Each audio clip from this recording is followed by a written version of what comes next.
On the morning of July 8, 1944, Standartenführer Kurt Meyer never heard the shells that ended his world. 3 one-ton shells fell from the sky at twice the speed of sound, silent and final, like fate itself. The first shell landed near the village of Saint-Comtesse, just north of Caen, where later survivors said the ground did not shake, but moved like water, as if the earth itself had lost its balance. A 45-ton Panther tank, placed in what should have been perfect cover by every rule of tactics, was lifted into the air and flipped upside down like a child's toy. The crew inside never had time to scream. Kurt Meyer had less than a minute, from the moment the guns fired offshore to the moment the shells reached his world. 60 seconds from the moment the guns of HMS Rodney fired 20 miles offshore to the moment his elite 12th SS Panzer Division began to fall apart. 60 seconds while physics finished its work, and Meyer stood calmly with his staff, confident that 15 miles of distance protected him from naval gunfire. What he failed to understand was that the British had changed the equation. They did not do it with theory, but with steel, seawater, and industrial improvisation. By pumping fuel oil to one side, the British deliberately gave the 35,000-ton battleship a slight list, which increased the effective elevation of her guns and pushed the shells farther inland, gaining those impossible extra miles that no textbook ever promised. This is the story of those 60 seconds and of the 24 hours that followed, when Germany's youngest divisional commander learned the difference between tactical brilliance and industrial arithmetic, between a warrior's courage and a factory's output, and between the war he believed he was fighting and the war that was truly destroying him. At 33, Kurt Meyer looked like everything the Nazi regime wanted the world to see, and he was one of the youngest German divisional commanders in the Waffen-SS, having earned his Knight's Cross through aggressive fighting on the Eastern Front, rather than family connections. His men called him Panzer Meyer, and they followed him with the kind of devotion that young soldiers facing death can still summon. When Meyer spoke, they listened, and when he ordered an attack, they moved without hesitation. The 12th SS Panzer Division Hitlerjugend was not like a normal German unit, because these were not career soldiers or unwilling conscripts. They were 20,000 teenagers, most barely 18, and they had known Nazi ideology for almost all their conscious lives. They had been shaped in youth camps where toughness mattered more than doubt, and they had been taught that they were the future of a 1,000-year Reich, so they believed it completely. Their equipment matched that belief with cold mechanical power. The division fielded more than 150 tanks, mainly Panthers, while Tiger tanks from nearby heavy battalions operated in the same sector, carrying the feared 88mm that could destroy Allied tanks from ranges where return fire was nearly hopeless. A single Panther cost 117,000 Reichsmarks and took 6 months to build, and a full crew needed about a year of training to reach peak effectiveness. Meyer did not just command men, because he also commanded Germany's most precious and hard-to-replace military investment. For weeks in June and into early July 1944, Meyer's division held the line north of Caen against everything Bernard Montgomery could throw at it. British infantry attacks were turned back with heavy losses, and Canadian armour pushed left burning Shermans across the Norman fields. Even the land itself fought for Meyer, because the bocage, those ancient hedgerows built on stone and thick roots, turned every advance into a narrow, deadly corridor where frontal assault felt like suicide. After the war, some accounts described Meyer studying maps with almost obsessive care, because his artillery officers had shown him the hard limits behind naval gunfire. Meyer believed that British battleship guns had a practical limit against land targets, and that his position lay beyond what naval gunfire could normally reach.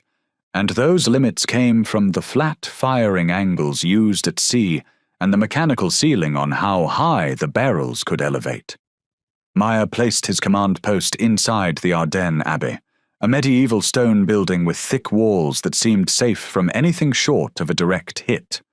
From its tower he could watch the killing ground he had prepared, while Panthers hid in barns and sunken lanes, and they waited to strike Allied armor trying to squeeze between hedgerows. The 15-mile gap was not random, because it was the center of Meyer's faith that war could be solved like a math problem. He had the terrain, he had superior tanks, he had fanatical soldiers, and most of all, he had distance. Yet what he could not know was that British naval officers had found a crude way to bargain with physics. If the mounts could not elevate high enough, they would tilt the entire ship. Meyer slept well on the night of July 7th, according to his adjutant's later testimony, because he expected the same pattern he had defeated before.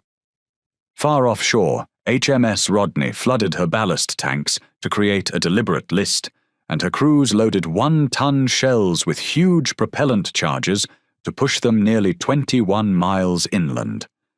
Deep inside the hull, a mechanical computer calculated firing solutions that included wind, temperature, the Earth's rotation, and the ship's unnatural angle.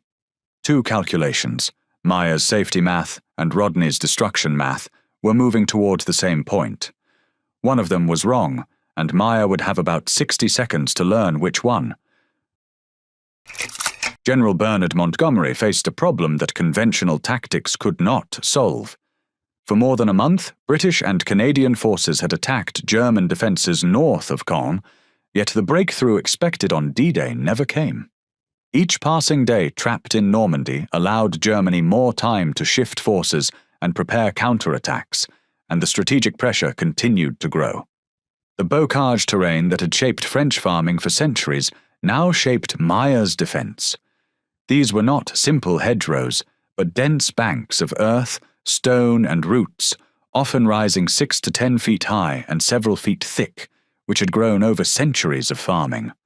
Sunken lanes ran between them, carved down by generations of traffic, and these narrow roads created perfect positions for hidden armor.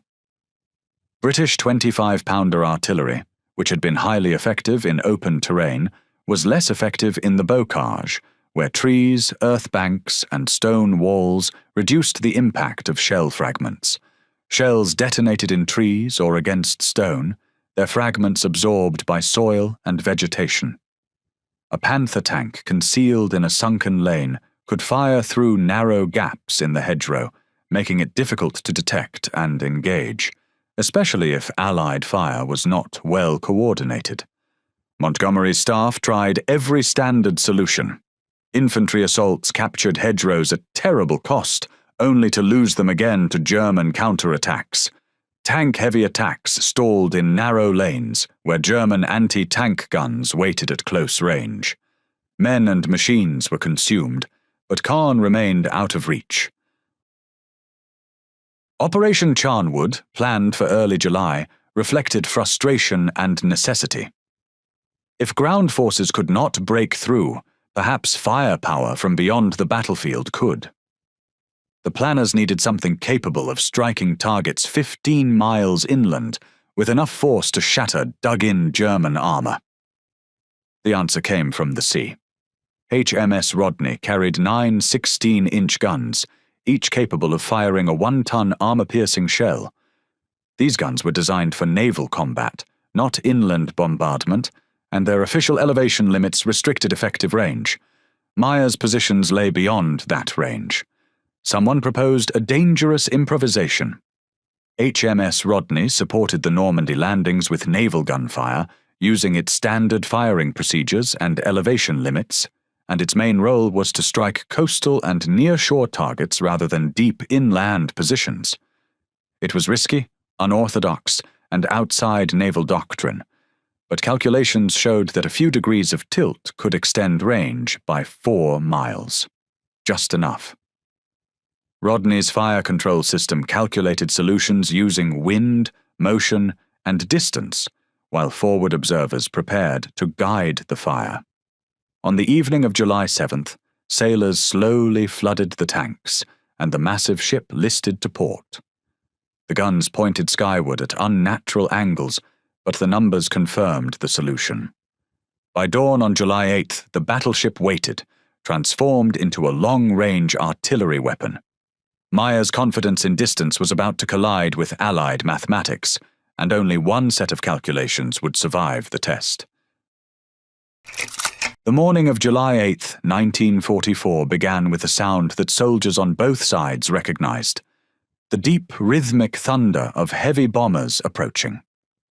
At approximately 0500 hours, RAF Bomber Command arrived over Caen with 450 Lancaster and Halifax heavy bombers, each carrying thousands of pounds of high explosives and incendiaries. For the young soldiers of the 12th SS Panzer Division, most experiencing their first sustained bombing, the carpet bombing was terrifying, beyond anything their training had prepared them for. Accounts from survivors describe the earth shaking continuously, not in discrete explosions, but in sustained trembling that made it feel as though the ground might split open. Dust and smoke filled the air until breathing became difficult. The noise was so overwhelming that shouted orders were impossible to hear. But Meyer, a veteran of the Eastern Front where Soviet artillery barrages had been equally intense, reportedly remained calm. According to his operations officer's post-war statements, Meyer understood that carpet bombing, while psychologically devastating, was notoriously inaccurate against dispersed military targets. The bombers were saturating areas rather than striking specific positions. His tanks, carefully concealed in barns and sunken lanes, were small targets absorbing tremendous punishment around them, but emerging largely intact. When the last bomber turned for home around 700 hours and the dust began settling, Meyer emerged from his command post to assess damage. The city of Caen was burning, great columns of smoke rising into the morning sky. Civilian casualties must have been horrific. The bombers made no distinction between military positions and residential areas. But as Meyer walked among his positions, checking with unit commanders via field telephone and radio, his prediction proved correct. The bombing had damaged morale, destroyed some supply dumps, and severed communication lines, but his armor was largely intact. Veterans would later recall Meyer moving among shell-shocked troops, his presence helping restore order and confidence. He reportedly told his soldiers that the bombing was the worst the enemy could do, that they had survived it, that now the British would have to attack through the bocage where German tactical advantages would prevail. The young soldiers, seeing their commander unshaken, began recovering composure. Tank crews returned to their vehicles. Officers reorganized scattered units. The defensive system, though battered, remained functional. At approximately 7:30 hours, British and Canadian infantry began their advance. This pattern Meyer expected. Bombardment followed by ground assault was textbook Allied doctrine. His defensive plan had anticipated exactly this sequence. The Hitler Youth soldiers took their positions. Tank commanders peered through periscopes, watching for targets. Anti-tank gun crews made final adjustments. First contact came in the forward positions, where German machine guns opened fire on British infantry advancing through hedgerows. The familiar rhythm of battle took over, pushing aside lingering fear from the bombing. The crack of 88mm guns announced Panthers engaging Allied armor. Machine gun fire rattled through the bocage. This was combat Meyer understood. Combat where training and equipment quality gave his troops advantages despite being outnumbered. For nearly 2 hours, the battle developed according to patterns both sides recognized. British and Canadian forces attacked. German defenders held positions or fell back to secondary lines, according to pre-planned procedures. Allied tanks attempted to push through and were engaged by German anti-tank weapons at ranges where the Panther's superior guns proved decisive. Several Sherman tanks burned in the fields beyond Meyer's positions. According to his adjutant's later testimony, Meyer monitored reports from subordinate commanders with satisfaction. The bombing had failed to break his division. The ground assault was developing in ways he had anticipated. His young soldiers, despite their terror during the bombardment, were fighting with discipline. The mathematics of the battle favored him. Every hedgerow the enemy took cost casualties while his forces maintained cohesion. In his command post at the Ardennes Abbey, Meyer reportedly studied maps and discussed the battle's progress with his operations staff. The British were pushing hard, but not breaking through. Meyer considered where to commit reserves, which positions to reinforce, whether to launch a counterattack. These were tactical decisions he excelled at. What Meyer could not know from his position 15 miles inland was that the real attack had not begun. The bombers had been prologue, intended to crater roads and disrupt communications. The infantry assault was fixing his forces in place. What Meyer could not fully see was that his division was being slowly worn down by Allied air power, artillery, and constant pressure, which would eventually force it to withdraw rather than be destroyed in a single blow. Later that morning, Allied naval and artillery units continued to provide fire support where possible, coordinated with forward observers and ground commanders. Forward observer teams confirmed they had established proper sight lines to German positions and verified target coordinates. The mechanical computers had calculated firing solutions, accounting for the ship's unusual list, the extreme range, and dozens of variables affecting where 1-ton shells would land after traveling 20 miles. The order was given. Gun crews made final checks, and somewhere in the machinery of industrial warfare, a process began that would, in 60 seconds, teach Meyer the difference between tactical brilliance and economic reality. Meyer stood in his command post, according to later accounts, confident that he understood the battle unfolding around him. He had survived the bombing. His defenses were holding against the ground assault. The mathematics of distance protected him from naval gunfire. Every calculation he had made seemed to be proving correct. He did not understand that he was already on the casualty list.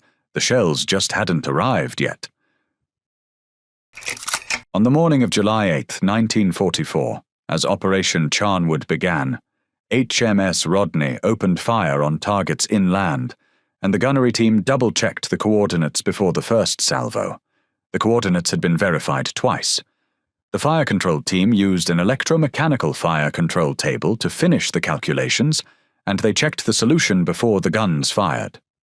The range was listed at about 20 miles, which was close to the practical edge of what her guns could do, so the crew used a temporary list to push the range farther inland. The blast wave from the discharge compressed air with such violence that it would have shattered windows a mile away. The deck plates shuddered despite the ship's 35,000-ton mass. Sailors who had not properly braced themselves were knocked off their feet. The sound was felt more than heard, a physical pressure that seemed to compress lungs and shake bones. The shells left the barrels at velocities exceeding twice the speed of sound. Within a few seconds, the shells were already miles downrange, and they kept climbing as they followed their long arc inland, climbing at a high elevation that pushed the mount close to its limits, and the crew used a temporary list to squeeze out extra range. Behind them, gun crews were already beginning the reload sequence. With practiced efficiency, and with a well-drilled crew, the mount could be ready again in around half a minute, although real cycles were often a bit longer. For the 3 shells now arcing toward Meyer's positions, time and physics interacted to create a terrible window.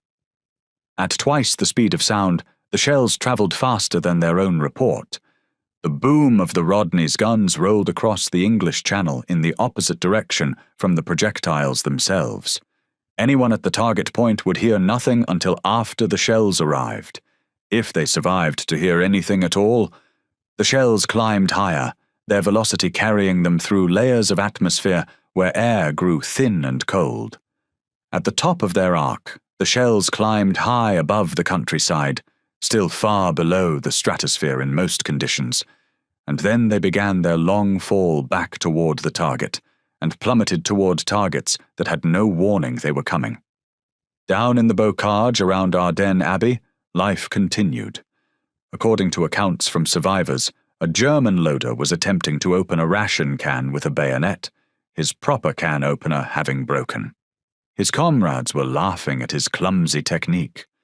A radio operator sat in a command half-track, one ear covered by a heavy headphone, tuning through frequencies and scribbling notes. The static crackled and occasionally resolved into voices reporting positions and ammunition status. Meyer's adjutant would later testify that Meyer was standing near a window in the command post, wiping dust from his binocular lenses with a cloth. The morning's bombing had filled the air with debris that covered everything with fine grit. Meyer wanted to observe the British advance clearly, to assess their strength, and make tactical decisions about committing reserves. They heard nothing. The physics of supersonic flight meant the shells were traveling faster than sound could propagate through air. There was no whistle, no rising scream like the mortars and artillery shells soldiers learned to recognize. Just ordinary sounds of distant battle, machine gun fire, occasional tank guns, engine rumbles, shouted orders. The shells, now in final descent, were accelerating through lower atmosphere. Their armor-piercing nose cones, designed to penetrate battleship hulls, were creating shock waves in the air that would have been visible as distortions had anyone been looking up at the right moment. But soldiers in combat do not watch the sky, they watch terrain, hedgerows that might conceal enemies, approaches down which attacks might come. Perhaps some animals sensed something. Veterans who survived massive bombardments would sometimes report that birds stopped singing seconds before shells arrived, that dogs would whimper and hide, that horses in nearby fields would shy and whinny for no apparent reason. The instincts of creatures whose survival had always depended on sensing danger might have detected pressure changes or heard frequencies beyond human perception. According to his adjutant's uncertain recollection, Meyer paused in cleaning his binoculars perhaps 10 seconds before impact and glanced toward the sky. The adjutant could not say what Meyer saw or heard or felt, only that there was a moment of stillness, a pause that seemed unusual for a commander normally so decisive in his movements.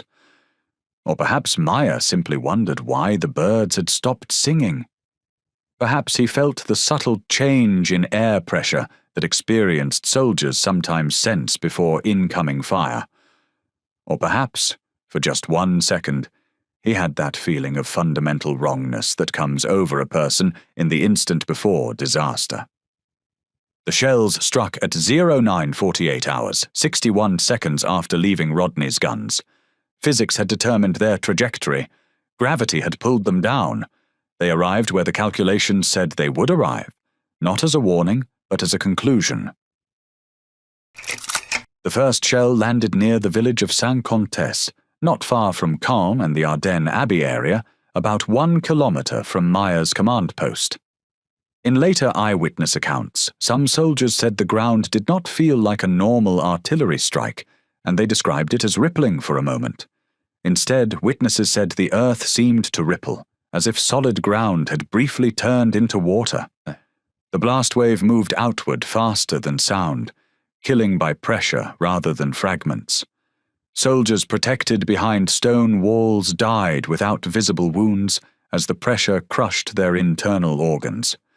Conventional defenses offered no protection against this kind of force. A Panther tank positioned nearby was lifted completely off the ground.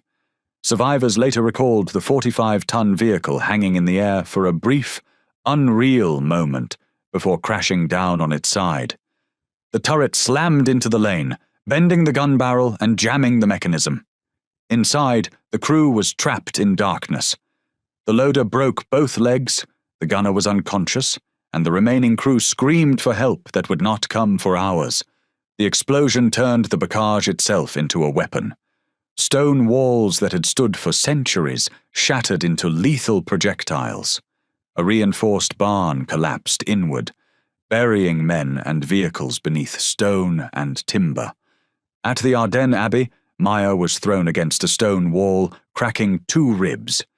Windows exploded inward, spraying glass across the room. His operations officer collapsed, bleeding heavily from deep cuts. Meyer staggered to his feet, ears ringing so loudly he could not hear himself speak. Looking out, he saw nothing that made tactical sense. There were no enemy tanks, no artillery flashes, no aircraft overhead. Only the earth erupting again and again, as if the ground itself had become a weapon. His adjutant, blood streaming down his face, grabbed Meyer and screamed a question Meyer could barely hear. "Where is it coming from?" Meyer had no answer. His experience on the Eastern Front had prepared him for brutality, but not for this kind of invisible, distant destruction. Within seconds, more shells struck.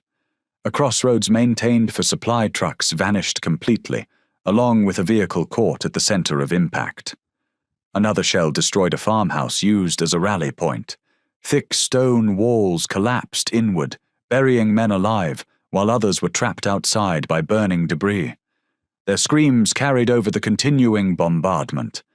Panic spread among the young soldiers. They had trained to fight enemies they could see, believing courage and tactics would decide the outcome. But this was not something you could fight. You could not shoot back at calculations made by a mechanical computer. One 19-year-old soldier stumbled past the command post, muttering the same words again and again. "The sky is falling." Meyer tried to speak to him, but the young man had retreated into himself, beyond reach. As the fighting went on, naval gunfire and artillery kept returning to key points, and spotting and corrections helped bring rounds closer, which made movement and counterattacks far more dangerous, stopping his Panthers before they could reach British lines. By mid-afternoon, movement became impossible. Roads turned into overlapping craters, supply trucks vanished, and communications failed. Meyer's defensive system broke into isolated fragments. Standing beside a crater that had once been a crossroads, Meyer finally understood the truth. He was not losing a battle. He was losing an economic war. Meyer's understanding did not arrive as a sudden shock. It came slowly, settling into his mind like dust that covers everything. Later historians would note that commanders like Meyer were fighting a war shaped by industrial realities, where the loss of complex armored vehicles could not be easily replaced, each made by a shell produced quickly in distant Allied factories, costing only a small part of what a Panther cost. The numbers were cruel. A Panther tank required a complex production process and scarce materials, and while final assembly took weeks, the overall effort behind each vehicle was heavy and difficult to replace. Germany could produce only a few hundred per month, and that number kept falling as factories were bombed and territory was lost. Every destroyed tank meant a loss that could not be quickly replaced. Across the battlefield stood a different reality. The United States was producing Sherman tanks in very large numbers, often reaching well over 1,000 vehicles per month, which allowed losses to be replaced far more quickly than Germany could manage. When one was destroyed, many more followed. Even when tanks were not used, coordinates were sent by radio, and shells replaced armor and crews. Meyer knew the Panther was stronger than the Sherman in direct combat. In theory, the Panther had advantages in armor and firepower at long range, although Allied tanks could still respond through numbers, coordination, and supporting weapons. German crews joked that several Shermans were needed to kill one Panther. But battles were never fair duels. There were always more enemy vehicles, more guns, more shells. Another calculation troubled Meyer deeply. Training an effective Panther crew required months of instruction and experience, and by 1944 this process was often rushed due to mounting losses.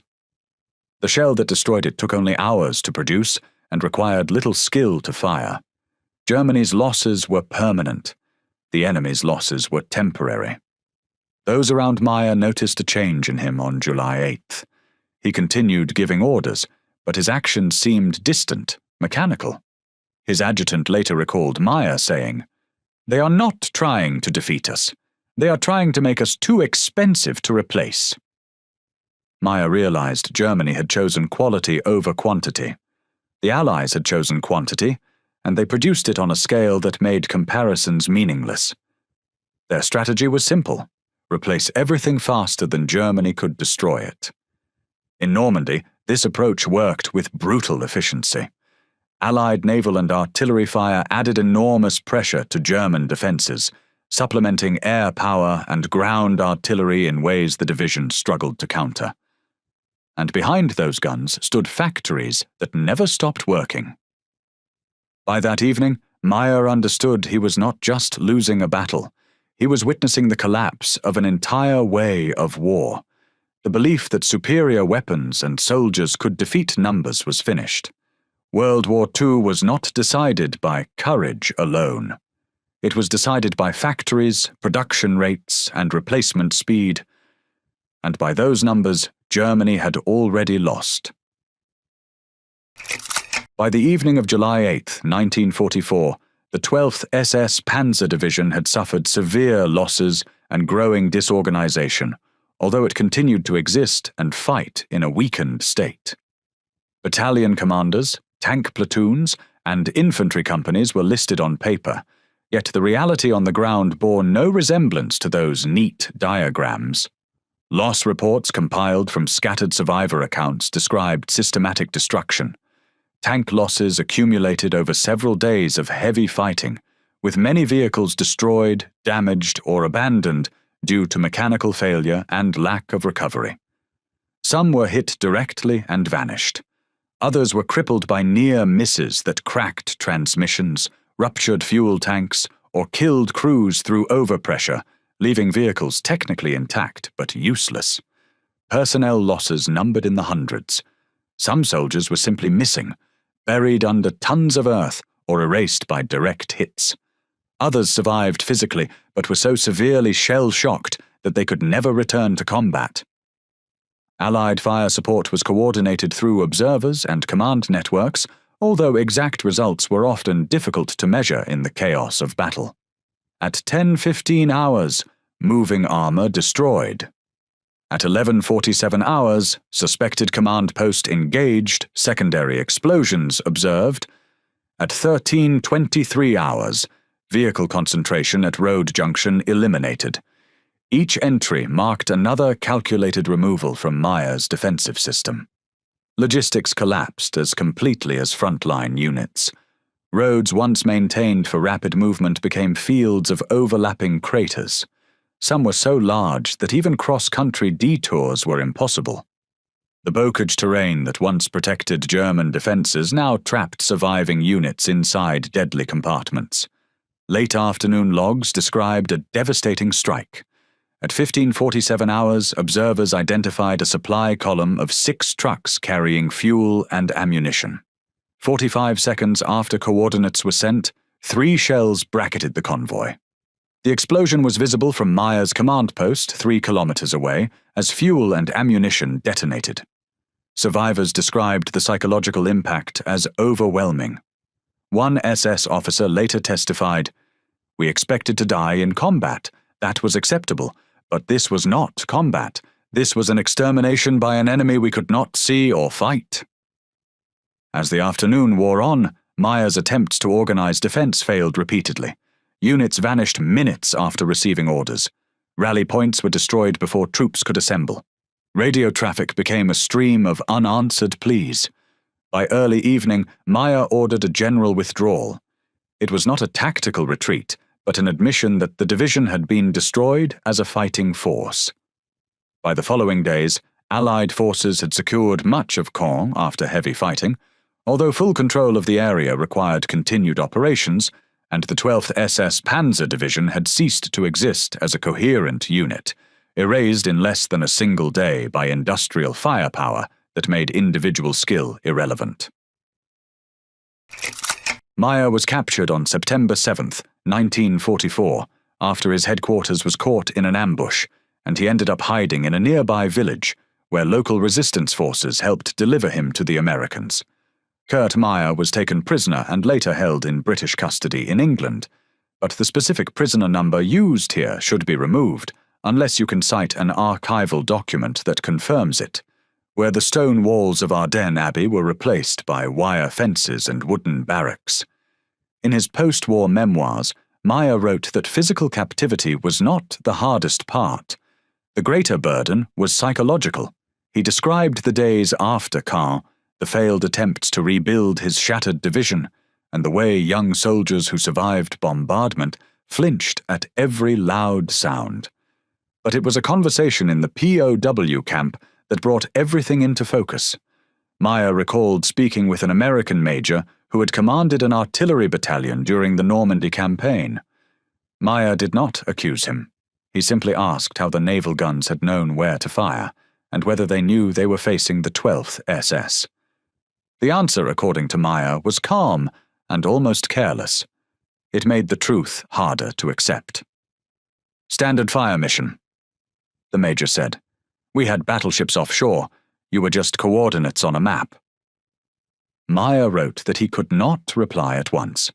His elite division, built through years of training, his teenage soldiers willing to die for beliefs they barely understood, and his carefully engineered tanks were all reduced to numbers. Those numbers were sent to ships, entered into mechanical computers, and turned into angles and charges. That phrase stayed with me. Meyer later wrote, "We were not enemies to be defeated. We were targeting a problem to be solved." When Meyer asked more questions, the major explained that the bombardment was routine. It was one mission among many.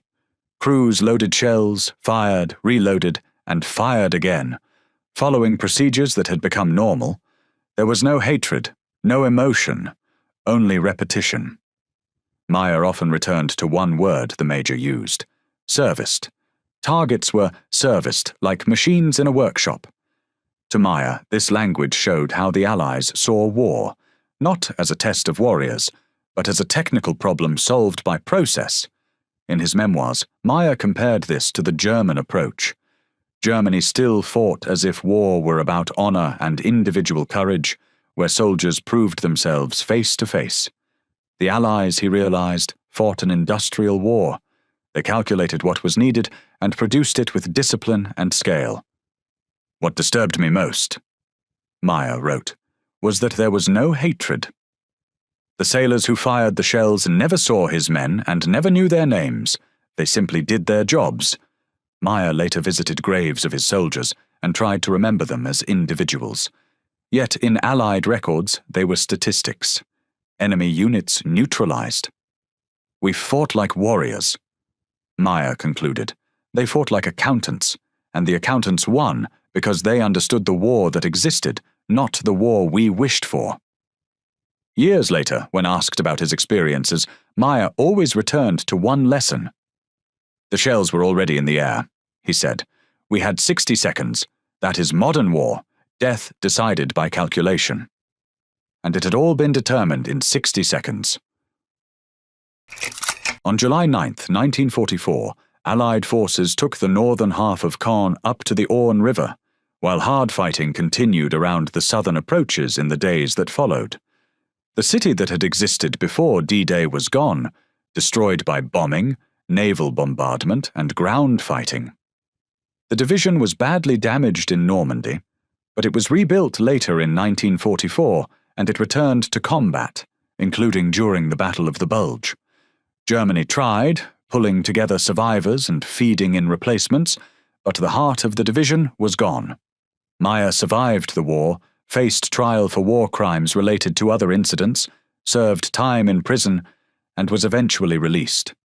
Meyer survived the war and died in 1961, and his name remained tied to both his battlefield reputation and the war crimes case linked to the Ardennes Abbey murders. HMS Rodney continued her service throughout the war, participating in numerous operations. The ship that helped break the Caen stalemate through improvised gunnery returned to conventional operations.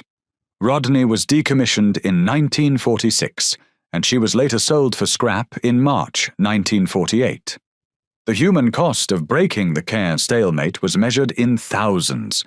British and Canadian casualties from fighting around Caen ran into tens of thousands. German casualties were comparable, perhaps higher. Civilian casualties in Caen were horrific. The legacy of July 8th extended beyond the immediate tactical situation. The demonstration that naval gunfire, applied systematically with aerial observation and mechanical fire control, could destroy dug-in armor formations, changed how military planners thought about fire support. More fundamentally, the Caen campaign reinforced the lesson being learned across all theaters. Industrial capacity had become the decisive factor in modern warfare. This lesson would shape military planning for decades, driving industrial mobilization of the Cold War. For soldiers who experienced the bombardment, psychological scars lasted lifetimes. German veterans would describe the feeling of helplessness, of being unable to fight back. Allied soldiers who witnessed 16-inch naval gunfire effects developed respect for the weapons they fought beside, understanding they were winning through superior firepower systematically applied rather than superior courage. The question posed at the beginning, why Meyer's 45-ton Panthers were flying, has been answered through physics, economics, and strategic calculation. Meyer spent those 60 seconds believing he understood the rules governing battle. He trusted in mathematics. He was right about mathematics. He simply did not know the enemy had learned to change the variables. The shells that flew those 60 seconds represented more than 1 ton of steel. They represented the accumulated capability of Western industrial civilization, the mines producing ore, furnaces smelting steel, factories shaping it, workers assembling it, ships transporting it, mechanical computers calculating delivery. The grey silhouette on the horizon, HMS Rodney sitting tilted 20 miles offshore, represented the future. Industrial, systematic, mathematical, impersonal, efficient in the coldest sense, measuring success in targets serviced, coordinates neutralized, capabilities degraded. For Kurt Meyer, the realization must have been devastating. Not just that he was losing, but that everything he had been taught about courage and skill determining outcomes had become obsolete. He was a master tactician trying to win where tactics had become secondary to economics, a warrior trying to fight where warriors' virtues no longer mattered as much as production capacity. The 60 seconds between launch and impact represents a profound transition, the moment when one era of warfare gave way to another, when individual excellence was overwhelmed by industrial processes, when mathematics replaced courage as the determining factor. Meyer understood this eventually. His post-war writings circle endlessly around this realization, trying to articulate what it meant that he and his soldiers had been reduced to coordinates, that their deaths had been determined not by enemy warriors, but by calculations performed by machines they could not see. The shells completed their 60-second flight. Physics determined trajectory. Gravity pulled them down. They struck where calculations said they would. Men died because mathematics said they should die in those places at those times. Kurt Meyer's 45-ton Panthers flew because the future had arrived, and the future fought with factories and calculators rather than courage and tactics. If you want to dive deeper into the stories where industrial power rewrote the rules of warfare, where courage met mathematics and the old warrior's code collided with factory production lines, make sure to subscribe to our channel. We don't just tell tales of heroism, we analyze the systems, the economics, and the cold calculations that actually determined who won and who lost. Hit that subscribe button and let us know in the comments. Could Meyer have done anything differently, or was his defeat written in the production schedules of Detroit and Pittsburgh long before the first shell ever left HMS Rodney? We'll see you in the next story.